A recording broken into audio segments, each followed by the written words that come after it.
सिर्फ धार, ना केवल रफ्तार, खबरों में सार और मजबूत आधार, क्योंकि दहेज हत्या के एक मामले में 22 साल संघर्ष के बाद नारनौल जिला महेंद्रगढ़ में रहने वाले परिवार को न्याय मिला। 16 नवंबर को जयपुर न्यायालय की पीठासीन अधिकारी न्यायाधीश रिद्धिमा शर्मा ने बड़ा फैसला सुनाते हुए दोषमुक्त घोषित किया है। साक्ष्यों से ये साबित हुआ कि उस समय विवाहिता ने आत्महत्या की थी तथा वे डिप्रेशन से पीड़ित थी। संघर्ष कर रहे परिवार की बेटी आस्था राव ने स्टिंग कर छिपे तथ्यों और झूठे गवाहों को कोर्ट के समक्ष उजागर किया। गुरुवार को अमेरिका के न्यूयॉर्क से वर्चुअल माध्यम से पत्रकार वार्ता कर आस्था राव ने मामले की जानकारी मीडिया से साझा की। आस्था राव बताती है कि उनका परिवार नारनौल शहर की महेंद्रगढ़ रोड पर ऑफिसर्स कॉलोनी के 12 मकान में रह रहा था। 10 फरवरी 1998 में उसके भाई योगेश की शादी नारनौल में ITI निवासी रेणुका से हुई थी।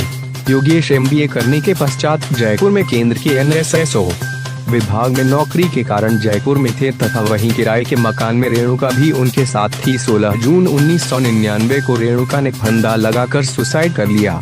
उसके पीहर पक्ष ने हम पर दहेज हत्या का मुकदमा दर्ज करवा दिया, जबकि मेरी भाभी के डिप्रेशन का इलाज हम और वे मिलकर करवा रहे थे।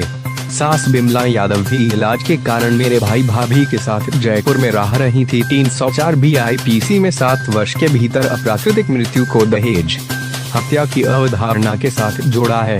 अपने देश के कानून में निहित दहेज हत्या की अवधारणा को पलटने का भार ससुराल वालों पर होता है। जेल में रहते हुए अपने पक्ष में सबूत जुटाना लगभग नामुमकिन होता है।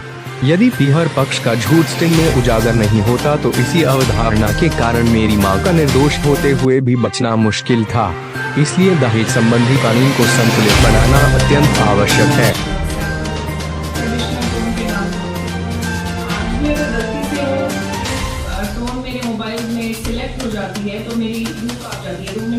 हेड प्रिंसिपल लाल सिंह यादव, जोगिंदर कुमार का बचपन का साथी और दोस्त हूँ।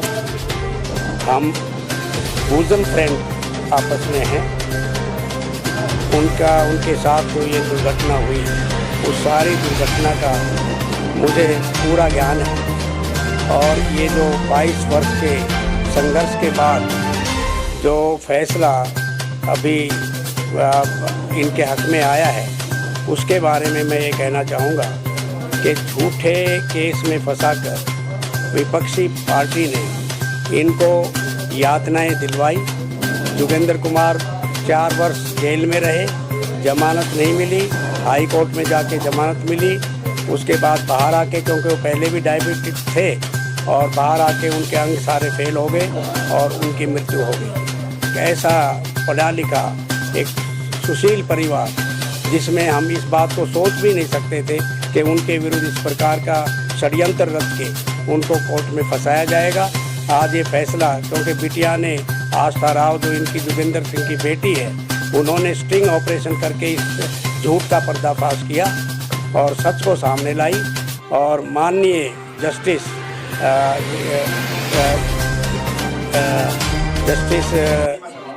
रिद्धिमा शर्मा ने जयपुर सेशन कोर्ट में जो है इनको बरी किया है। कोई किसी का रिवेंजफुल एटीट्यूड हमारा नहीं है। हमारी बिटिया को अभी आपने सुना है, वो हम तो कहते हैं कि समाज में इस तरह के सुधार आने चाहिए कि ना हमारी कोई इस परिवार की पुरानी कोई इस तरह की व्यवस्था रही है, ना इस तरह की हमारी सोच है। कोई आगे इनकी रिवेंजफुल एटीट्यूड हमारा कोई नहीं है, रिवेंजफुल कोई एटीट्यूड